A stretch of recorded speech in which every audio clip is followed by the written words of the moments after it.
Good morning students. आज हम अपने ल्यूसेंट की जनरल नॉलेज की बुक स्टार्ट करते हैं और इसको एंड तक कवर करेंगे। और हमारे पास देखो इसमें क्या क्या चैप्टर्स है, हमारे पास क्या क्या कंटेंट गिवन है, जैसे कि एंशियंट इंडिया है, ठीक है, यानी Indian history, world history, geography, Indian polity, physics, chemistry, biology, ये सब है। तो आज हम स्टार्ट करते हैं इंडियन हिस्ट्री से। इंडियन हिस्ट्री में भी पहले हम क्या देखेंगे, एंशियंट इंडिया, ठीक है, जो पहले प्राचीन इंडिया कैसा था उसके बारे में पढ़ेंगे। और इसमें एक सब टॉपिक आता है हड़प्पन और इंडस वैली सिविलाइजेशन का। ओके,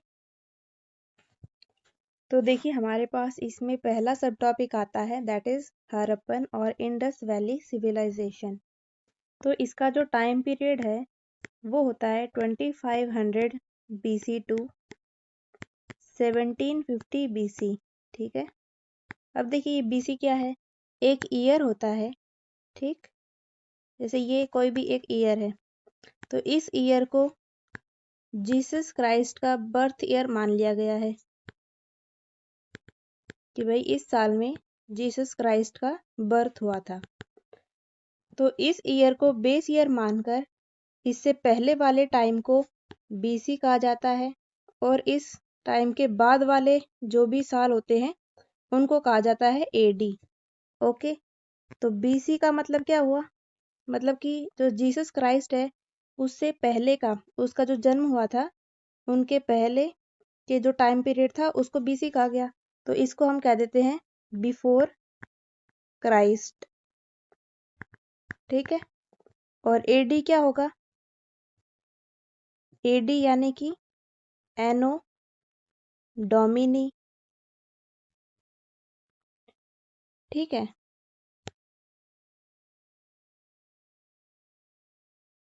और मैं आशा करती हूँ कि आपके पास ल्यूसेंट की बुक रखी होगी साइड में, ठीक है। तो देखिए पहला पॉइंट क्या गिवन है, the oldest name is Indus civilisation. तो जो हड़प्पन सिविलाइजेशन है या फिर आप इंडस सिविलाइजेशन को बोलें, तो इसका ओल्डेस्ट नाम क्या था, इंडस सिविलाइजेशन। सेकंड है, according to archaeological tradition the most appropriate name that is Harappan civilization. देखो ओल्डेस्ट नेम तो हो गया है इंडस वैली सिविलाइजेशन, ठीक है, Indus civilisation.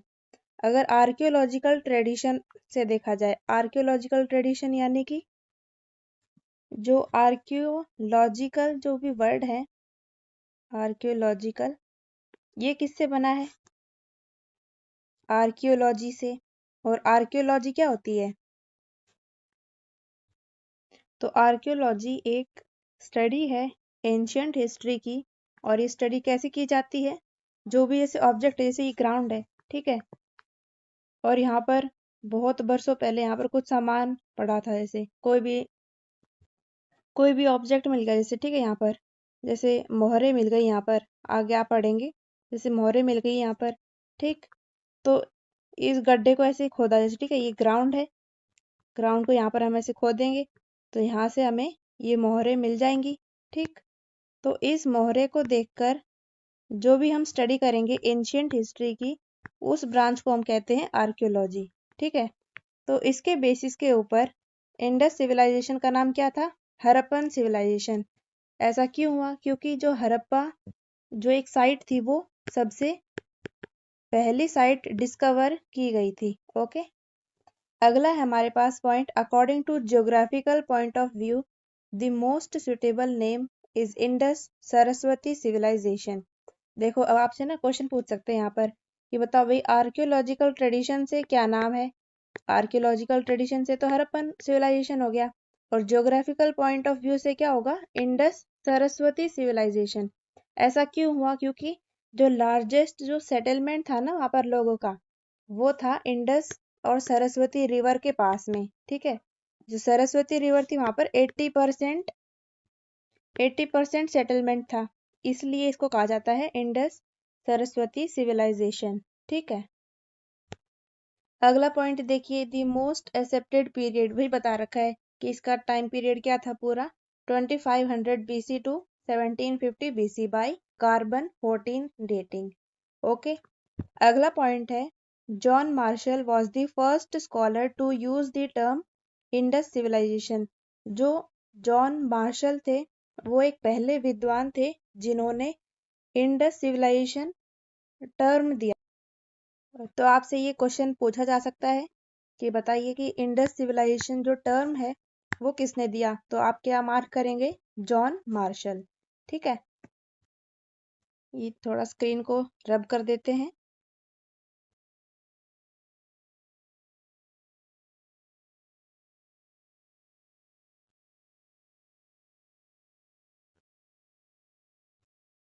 Okay, next point है, देखिए, the Indus civilization belongs to proto historic period. Proto historic period यानी कि चाल्कोलिथिक एज, और ये कौन सी एज थी? Bronze age. ठीक है, यहाँ पर जो ब्रॉन्ज के जो टूल्स थे वो इस्तेमाल होते थे। और ब्रॉन्ज बताओ किससे बनता है? ब्रॉन्ज बनता है कॉपर और टिन से। ठीक है, कॉपर होता है 80% और टिन कितना होता है? 20% होता है। ठीक है, ये आपसे पूछ सकते हैं, तो इस बात का भी आप ध्यान रखना। अब आगे पॉइंट देखिए, the Indus civilization was spread over Sindh, Balochistan, Punjab, Haryana, Rajasthan, Gujarat, western UP and northern Maharashtra.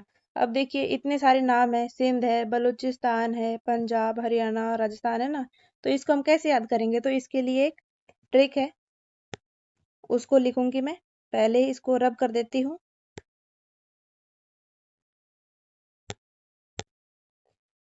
तो देखिए ट्रिक ये है, ओके, पेंसिल ले लिया। तो ट्रिक हमारे पास है,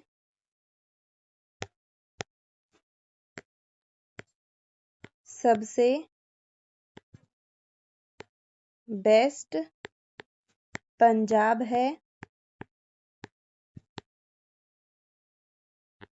ठीक है, उसके बाद है रघु इज वेस्टर्न यूपी का नन्हा महाराजा। ठीक है, ये ट्रिक है। ये लास्ट में मैंने महाराजा लिखा है। देखिए सबसे, सबसे से क्या हो जाएगा? सिंध हो जाएगा।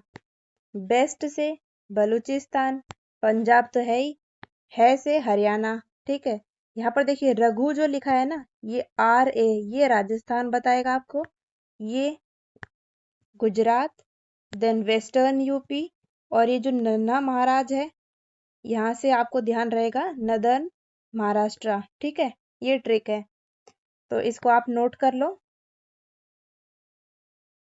तो देखिए नेक्स्ट है हमारे पास point, scholars generally believe that Harappa, Ghaggar and Mohenjodaro axis represents the heartland of the Indus civilisation. तो इसमें क्या है? पहले है हरप्पा, उसके बाद है घाघर, देन मोहनजोदारो, ये क्या है? Heartland of Indus civilisation. तो इसको आप कैसे याद रखेंगे?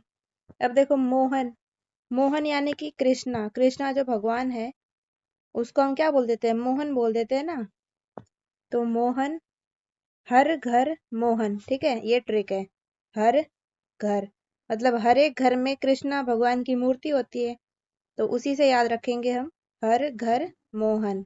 ठीक है, हर से हो गया है हरप्पा, देन घाघर, देन मोहनजोदारो।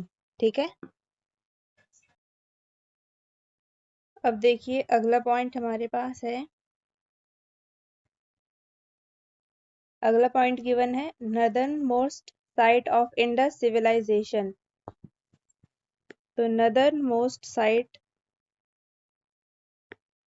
कौन से गिवन है? रोपर, ये कहाँ पर है? सतलज नदी पे। दूसरा गिवन है हमें मांडा, और मांडा कहाँ पर है? चेनाब रिवर पे है। ठीक है, तो इसको हम कैसे याद रखेंगे भाई? कि देखो यहाँ पर अब तो ये हो गया नदर्न है, फिर सदर्न भी आएगा, ईस्टर्न, फिर वेस्टर्न भी, ठीक है। तो इनको याद करने की भी एक ट्रिक है। तो नदर्न मोस्ट साइड के लिए जो ट्रिक है वो बताती हूँ मैं आपको। नॉटी रैबिट सिटिंग ऑन मंच। मंच क्या होता है? मंच यानी कि स्टेज, ठीक है। हिंदी में बोलते हैं ना हम मंच, तो वो है। तो ये ट्रिक है नॉटी रैबिट, यानी कि नॉटी से क्या है? नॉटी से मतलब नदर्न मोस्ट साइट है ये। रैबिट, रैबिट यानी कि रोपर, रोपर साइट। और रोपर साइट कहाँ पर है? यहाँ पर इसमें सतलज नदी पे है, ठीक है। तो रोपर सतलज, सिटिंग से सतलज हो जाएगा। देन मंच, मंच यहाँ पर MAN जो है ये बताएगा हमें मांडा साइट। और जो CH है, CH से हमें याद रहेगा कि जो मांडा साइट है वो चेनाब नदी पे है, ठीक है। तो ये ट्रिक है नॉटी रैबिट सिटिंग ऑन मंच, ठीक है। ये हो गई है नदर्न मोस्ट साइट की ट्रिक। अब देखते हैं अगला पॉइंट। अगला पॉइंट है सदर्न मोस्ट साइट के लिए, ठीक है। सदर्न मोस्ट साइट देखिए अब कौन सी है। The southernmost site of Indus civilisation Bhagatrav, और ये है कीम नदी पे। और दूसरा है दैमाबाद, और ये कौन सी नदी पे है? प्रवरा। तो इसको याद करने की भी एक ट्रिक है।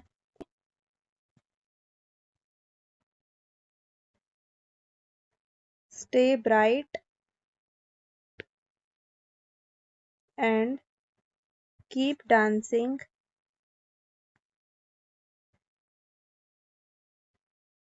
प्राउडली। तो स्टे से पता चलेगा कि भाई ये सदर्न मोस्ट साइड की बात चल रही है। से स्टे से हो गया है southern most. Then bright, bright से भगत राव, ठीक है। भगत राव, उसके बाद ये कीप जो है, कीप यानी कि किम। भगत राव साइट कहाँ पर है? किम नदी पे। उसके बाद है डांसिंग, डांसिंग से क्या है? दैमाबाद। दैमाबाद, दैमाबाद जो साइट है वो कहाँ पर है? प्रवरा नदी पे है, ठीक है। प्राउड से, जो प्राउडली लिखा है ना, प्राउडली से हो जाएगा प्रवरा नदी, ठीक है। ये ट्रिक हो गई है सदर्न मोस्ट साइट याद करने की। अगला है हमारे पास ईस्टर्न मोस्ट। तो देखिए जो यूपी है ना, उत्तर प्रदेश, तो जब उत्तर प्रदेश में हमारा जो स्कूल था, तो वहां पर एक सर थे, ठीक है, PT सर। तो PT सर का नाम क्या था? आलम, ठीक। आलम उनका नाम था। और उनको सिर्फ हिंदी आती थी, इंग्लिश नहीं आती थी। मतलब वैसे जो PT सर होते हैं उनको इंग्लिश वैसे कम ही आती है, लगभग देखा जाए तो हमारा जो स्कूल था वो यूपी में था, ठीक है। सर का नाम क्या था? आलम सर। और उनको सिर्फ हिंदी आती थी, ठीक। लेकिन हिंदी आती थी फिर भी जो हमारे आलम सर थे वो कैसे थे? बेस्ट थे। तो हम ऐसे कह देते हैं ना, ईस्ट और west, Alam sir is best, मतलब किसी का भी नाम ले लेते हैं। तो हम आलम सर को बोलेंगे यहाँ पर कि ईस्ट और west Alam sir is best, ठीक है। तो जो भी मैंने आपको अभी कहानी बताई है इसी से रिलेटेड है ये। तो मैंने आपको अभी क्या बताया है? ईस्ट और west Alam sir is best,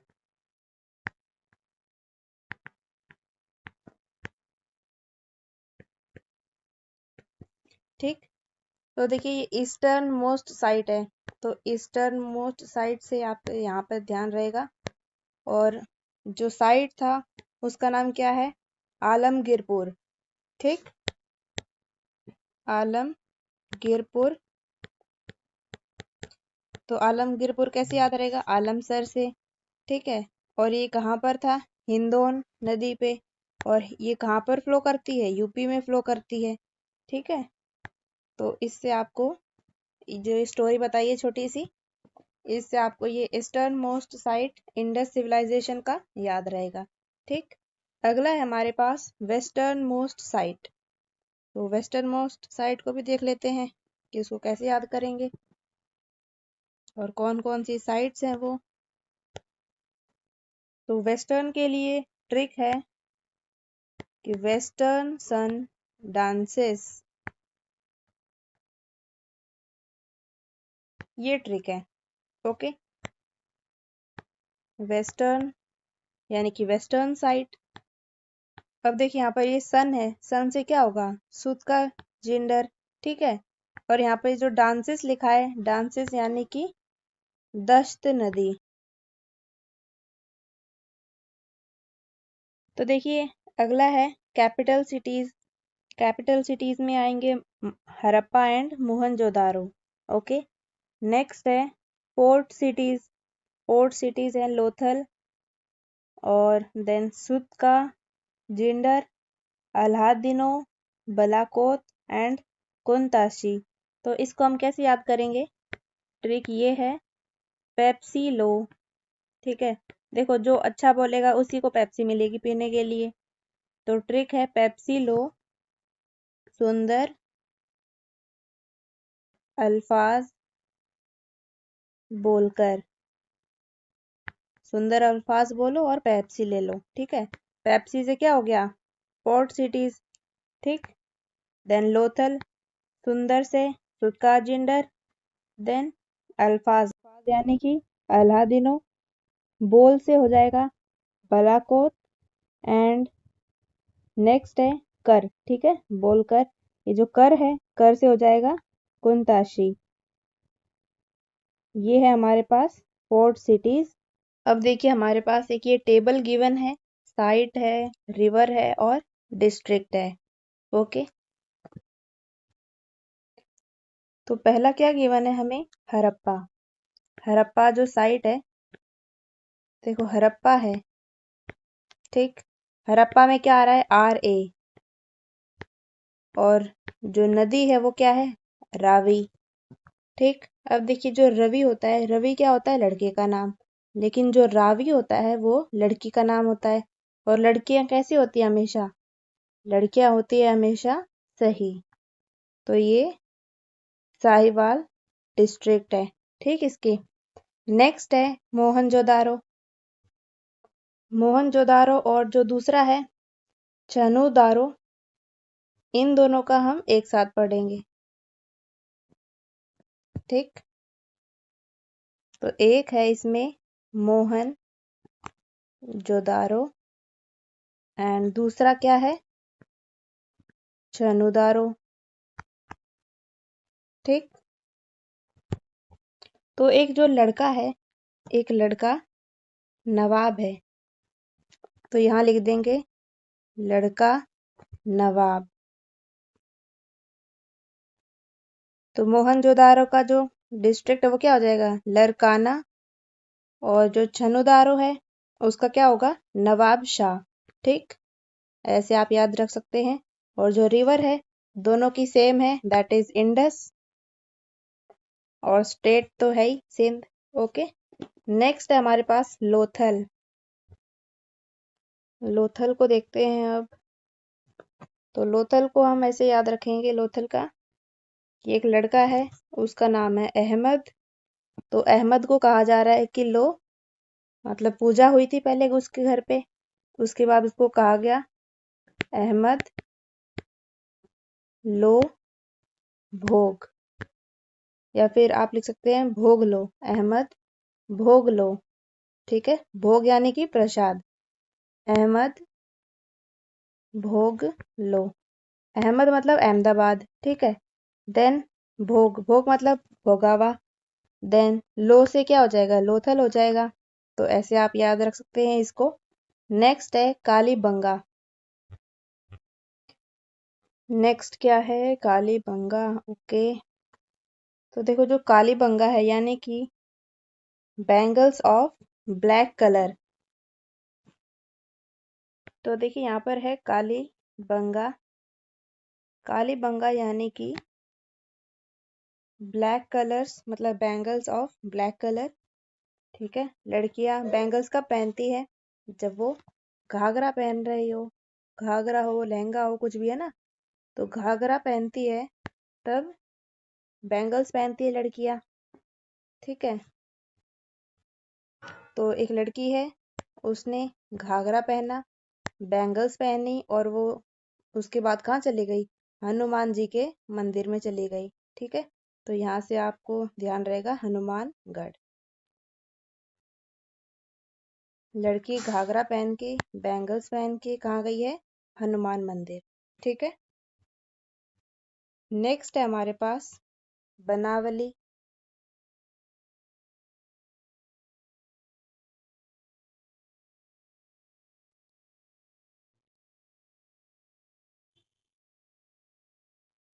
then इसका भी सेम है घाघर, और इसका डिस्ट्रिक्ट है फतेहाबाद, और ये कहाँ पर है, हरियाणा में।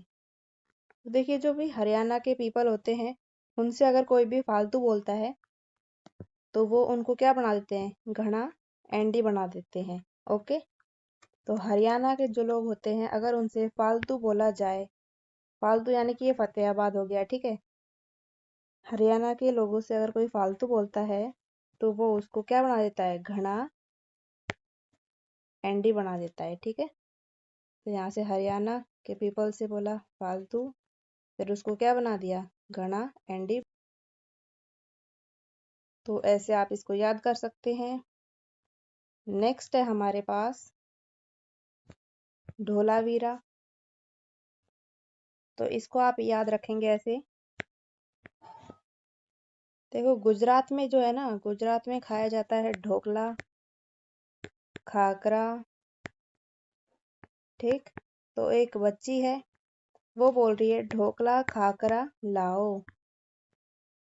ठीक, तो ढोकला से हो गया है ढोलावीरा, खाकरा से क्या हो गया, कच्छ जो डिस्ट्रिक्ट है ना वो हो गई है।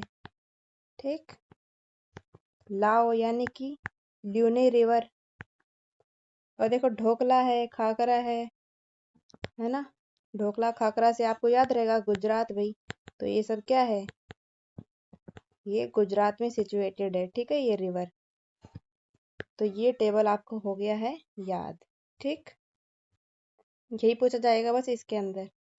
ओके, देखो ये जो टेबल है गिवन है ना, हड़प्पा, मोहनजोदारो और उनके आर्कियोलॉजिकल फाइंड्स, इनको हम लास्ट में देखेंगे। ठीक है, जब ये एंशियंट हिस्ट्री का जो पोर्शन है वो कंप्लीट हो जाएगा उसके बाद देखेंगे। ओके, तो अगला पॉइंट गिवन है हमें, Mohenjodaro the largest site of Indus civilisation.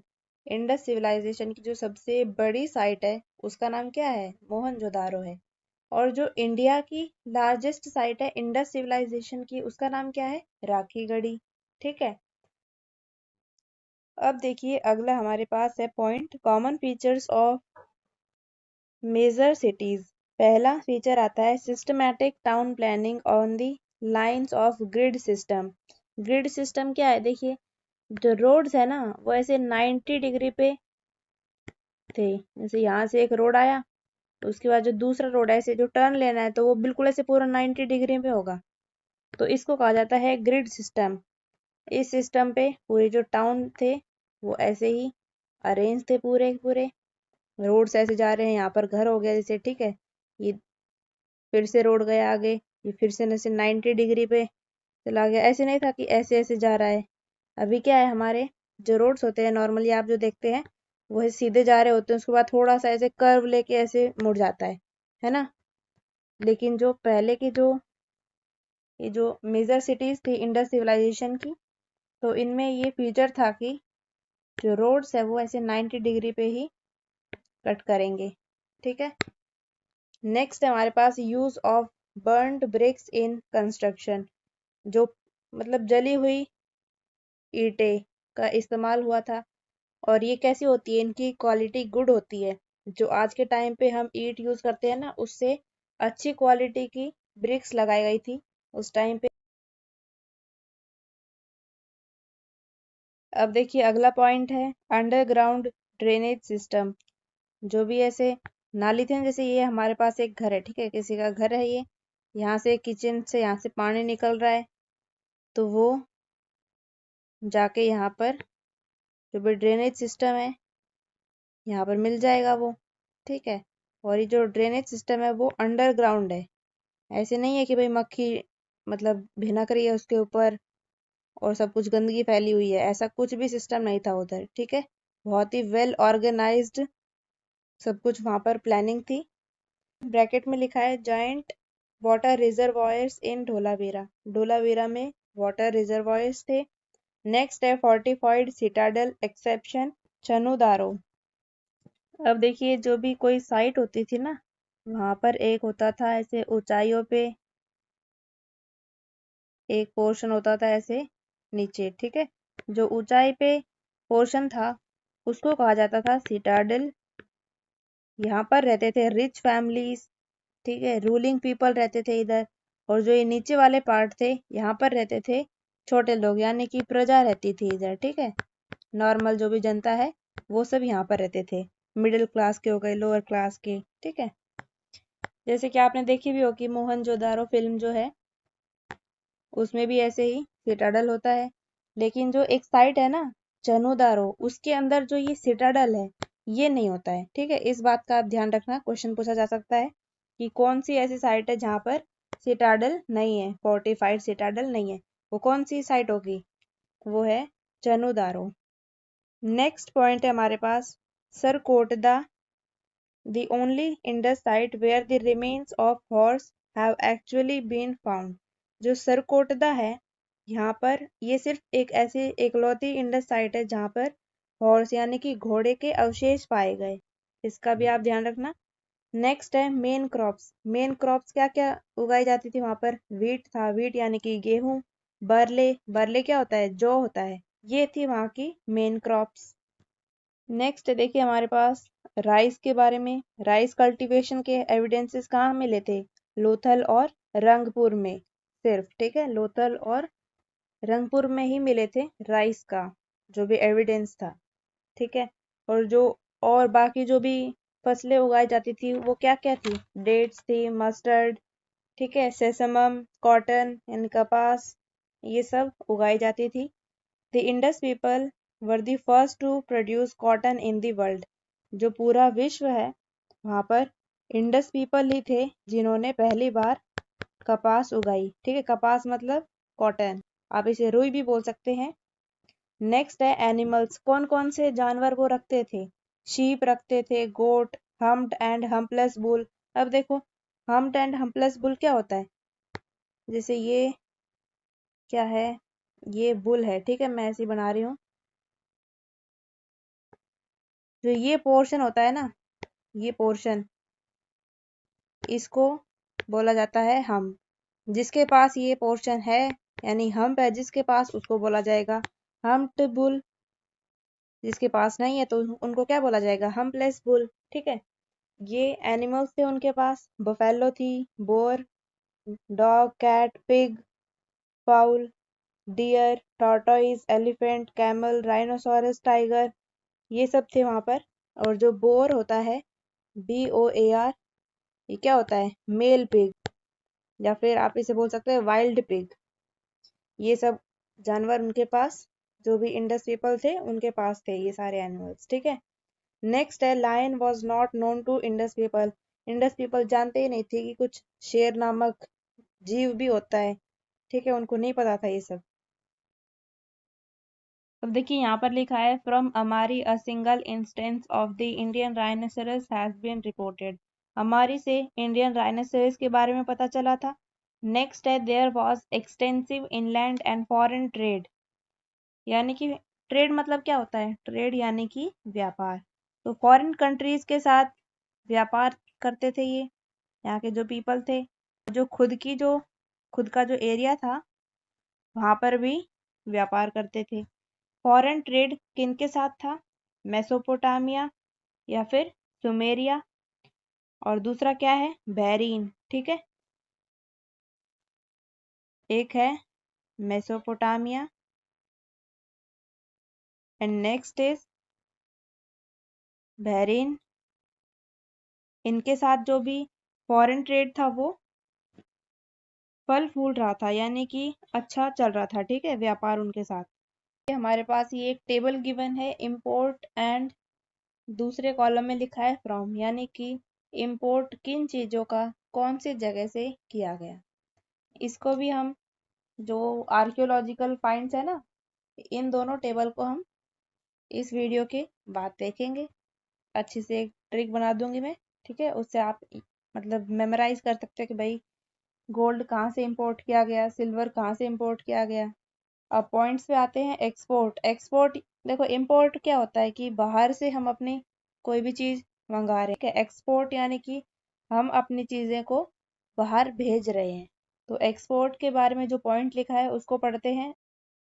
तो यहाँ पर गिवन है एक्सपोर्ट। एक्सपोर्ट्स में क्या है, agricultural products, cotton goods, terracotta, figurines, pottery, certain beads from Chanhudaro, conch shell from Lothal, ivory products, copper, इन सब चीजों का क्या था, एक्सपोर्ट होता था। नेक्स्ट है, a very interesting feature of this civilization was that iron was not known to people. वो लोग जानते ही नहीं थी कि लोहा कुछ होता भी है। अब आपको पता चल गया होगा कि इंडस जो पीपल थे उनको ना ही लायन के बारे में पता था, यानी शेर के बारे में नहीं पता था, और लोहा के बारे में नहीं पता था कि भाई ये क्या चीजें हैं। The Sumerian text refer to trade relations with Meluha which was the name given to Indus region। जो इंडस रीजन थे उसको नाम दिया गया मेलुआ। और जो सुमेरियन टेक्स्ट है, सुमेरियन टेक्स्ट यानी कि सुमेरियन ग्रंथ, उनके अंदर मेलुआ के साथ व्यापारिक संबंधों का विस्तार से वो बताया गया था कि भाई कैसे संबंध थे, ठीक है, कैसे व्यापारिक संबंध थे मेलुआ के साथ। नेक्स्ट है, सतुगाही and Mundigak were the Indus sites found in Afghanistan. Afghanistan में दो साइट्स देखी गई, इंडस साइट्स। इनको हम कैसे याद रखेंगे, अब देखो जो भी शत्रु होता है हमारा, ठीक है, कोई भी शत्रु है, शत्रु यानी कि दुश्मन, तो शत्रु की जो मुंडी है, मुंडी मतलब कि जो ये फेस होता है ना ऐसे, देखो ये है, ये जो मुंडी है, शत्रु की मुंडी आग में गई, ठीक है। शत्रु यानी कि सतुगाही। नेक्स्ट है मुंदीगक, ये जो मुंडी है वही मुंदीगक बता रही है। आग यानी कि अफगानिस्तान, ठीक है, शत्रु की मुंडी आग में गई, ऐसे आप याद कर सकते हैं। नेक्स्ट है, the Sumerian text also refer to the two intermediate stations. तो वो दो इंटरमीडिएट स्टेशंस कौन कौन से थे, दिलमुन एंड मकान। नेक्स्ट है, Susa and Ur are Mesopotamian places where Harappan seals were found.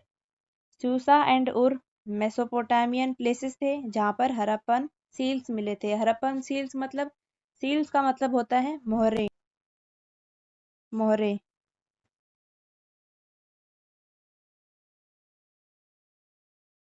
देखिए जो एक टर्म है सील्स, ठीक है, इसके बारे में थोड़ा सा जान लेते हैं कि ये क्या है। सील्स का हिंदी का मतलब होता है मोहरे, मोहर होती है ना, वही।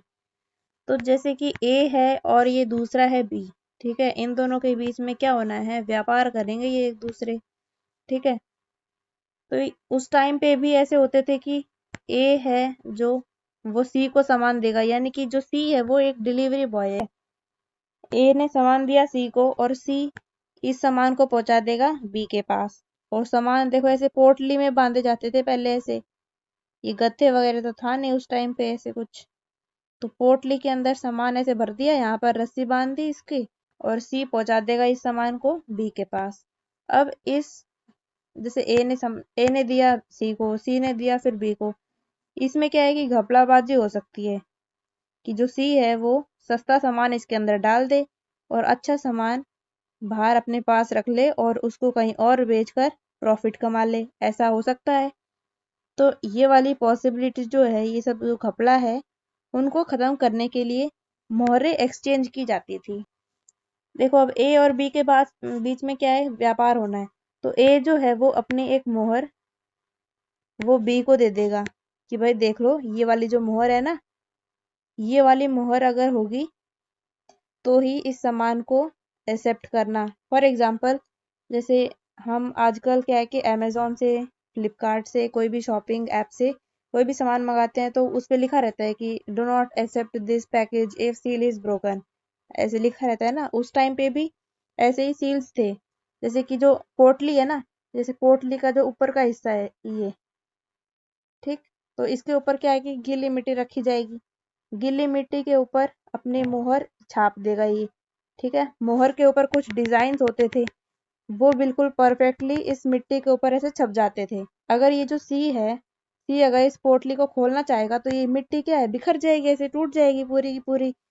और इस सामान को अगर ये सी बी के पास ले जाएगा तो बी भी देख लेगा कि भाई कि मिट्टी तो खिंडी पड़ी है सारी की सारी, तो इसको पता चल जाएगा कि भाई सी ने कुछ ना कुछ घपला किया है बीच में।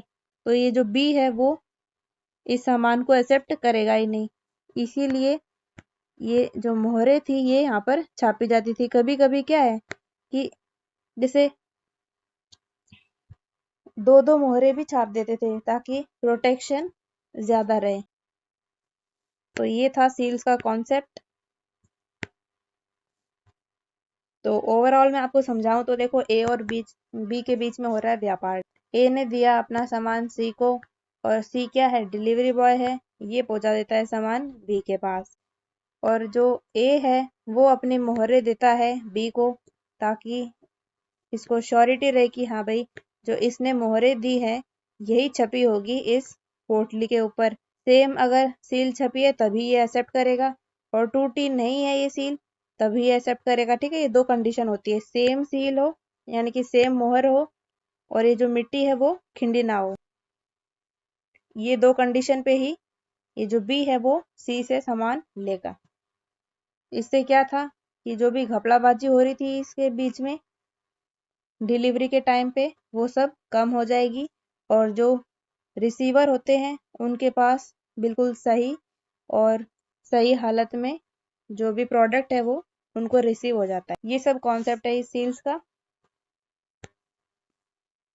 तो फिर ये हो गया है एक topic complete. So next point है, the Harappans were the earliest people to produce cotton. It was called Sindhu by the Greeks. Harappans जो थे उन्होंने पहली बार, मतलब वही थे जिन्होंने पहली बार कॉटन यानी कि कपास प्रोड्यूस करी, और कपास को ग्रीक लैंग्वेज में क्या बोला जाता है, सिंधु, ठीक है। नेक्स्ट पॉइंट है, as there is no evidence of coins, barter is assumed to have been the normal method of exchange of goods. उस टाइम पे देखो सिक्के तो होते नहीं थे, तो बार्टर सिस्टम क्या होता है, जैसे कि मेरे पास एक जैसे मेरे पास एक पेन है, मुझे एक चाहिए नई पेंसिल, तो मैं आपको अपना पेन दे दूंगी और उसके बदले में आपसे एक पेंसिल ले लूंगी, ठीक है। ऐसे होता था। जैसे हम छोटे थे ना, क्या करते थे कि जो गेहूं होता है ना, थोड़ा सा गेहूं लिया और उसको लेके दुकान पे जाते थे, वो गेहूं दे देते थे हम, और वहां से जो भी नमकीन जो भी चीज खानी होती थी उसको हम दुकानदार से ले लेते थे। तो ये होता है barter system. So next point है, Lothal was an ancient port of Indus civilisation. तो ये आपसे क्वेश्चन पूछा जा सकता है कि जो एंशियंट पोर्ट है इंडस सिविलाइजेशन का वो क्या है, लोथल। नेक्स्ट है, the Indus civilization was primarily urban. तो ये भी क्वेश्चन पूछा जा सकता है कि अर्बन है या फिर रूरल है। So it is primarily urban. Next point है, there is no clear-cut evidence of the nature of polity, but it seems that the ruling authority of Indus civilization was a class of merchants. तो देखो उस time पे ना कोई भी ऐसी politics नहीं चलती थी उस टाइम पे कि भाई कोई प्राइम मिनिस्टर है वहां पर, वही रूल कर रहा है सब कुछ, ऐसा नहीं था। कोई भी उसके लिए एविडेंस नहीं देखे गए हैं, लेकिन ये माना जाता है कि जो मर्चेंट्स थे यानी कि जो व्यापारी थे वो लोग रूल करते थे उस टाइम पे। नेक्स्ट पॉइंट है, the Harappan people didn't worship their gods in temple. उस टाइम पे कोई मंदिर भी नहीं थे, ताकि हम ये अंदाजा लगा सके कि वो लोग मंदिर में जाके पूजा करते थे भगवान की। No temple in fact has been unearthed. तो टेम्पल कहीं भी नहीं थे ऐसे, ना ही धरती के अंदर थे ना ही ऊपर थे, मंदिर थे ही नहीं। An idea of their religion is formed from the statues and figurines found. तो उनका जो रिलीजन था उनके बारे में हमें कैसे पता चलता है, जैसे छोटे छोटे स्टैचूज थे, ठीक है, छोटी सी भगवान की मूर्ति बना दी, जैसे कि एक पत्थर है उसको लेके रख दिया, उस पे टीका वगैरह लगा रखा हो। ऐसे छोटी छोटी मूर्तियां थी माता की, बाबा की, मतलब देवता की। इनसे पता चला कि भाई उनका क्या रिलीजन था, वो लोग कैसे पूजा पाठ करते थे।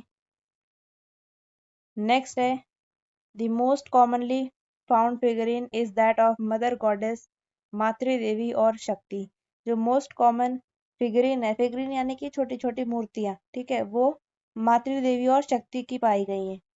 There is an evidence of prevalence of yoni worship, योनि की पूजा की जाती थी वहां पर।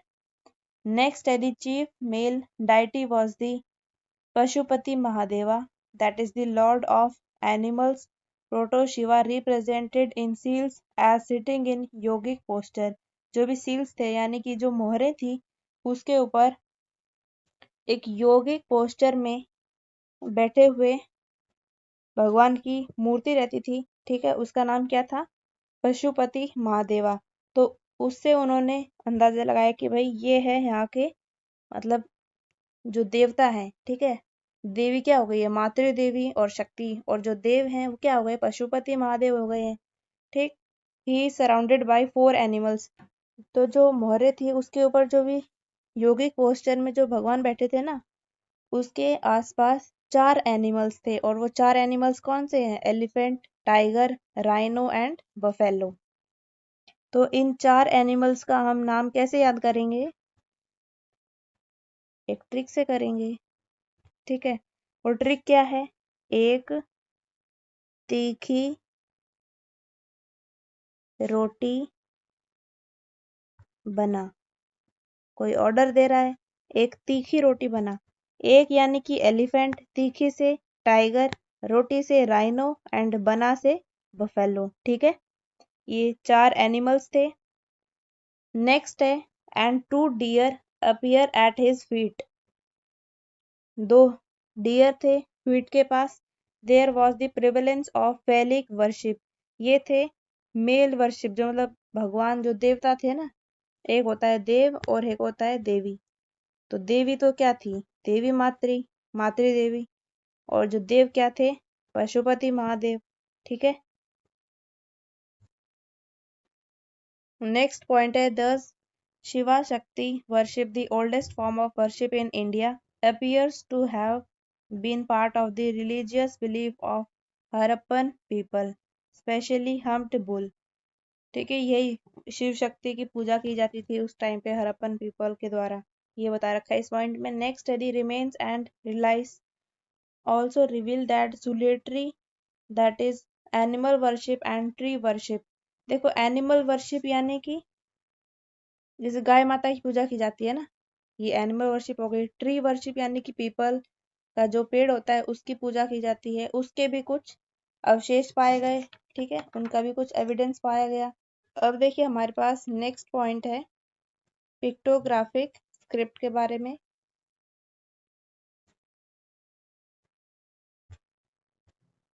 सो हमारे पास अगला पॉइंट है, there is the evidence of pictographic script found mainly on seals. Pictographic script मतलब क्या होता है, चित्रलिपि। This script has not been deciphered so far, script के बारे में इतना कुछ नहीं जान पाए हैं, लेकिन जो overlap of letters on some of the potsherds from Kalibangan, इसका मतलब देखिए क्या है कि जैसे ऐसे लिखते हैं ना हम कि कुछ भी लिख दिया ऐसे, ठीक है, फॉर एग्जाम्पल जैसे लिख दिया मैंने I am going to school, तो मैंने यहाँ पर क्या है कि ऐसे थोड़ी सी स्पेस बच गई तो मैंने यहाँ पर घुचुड़ मुचुड़ कर दिया, ठीक है इधर। तो इस साइड से थोड़ा सा ओवरलैप हो गया लेटर्स का। इस साइड अगर हम जाएंगे, अब यहीं से मैं स्टार्ट कर दूंगी लिखना, इधर से लिख दिया, ठीक है। और इधर जाके इस साइड जाके क्या है कि ओवरलैप हो गई, यहाँ पर कम जगह पड़ गई तो यहाँ पर ओवरलैप हो गया लेटर्स का। फिर से यहाँ से स्टार्ट कर दिया है मैंने अगला सेंटेंस लिखना, और यहाँ पर जाके ओवरलैप हो गए लेटर्स।